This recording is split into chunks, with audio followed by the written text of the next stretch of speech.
Meaning of grocery. Grocery. Grocery. Grocery.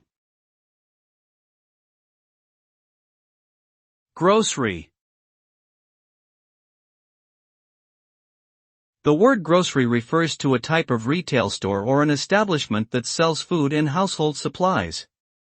It can also refer to the products themselves, such as fresh produce, canned goods, dairy products, and dry goods like pasta and cereal. Grocery stores are essential for meeting daily food needs and are often frequented by individuals and families alike. These stores can vary in size, some are small corner stores, while others are large supermarkets or hypermarkets. Overall, groceries are a crucial aspect of modern life, providing people with easy access to essential supplies.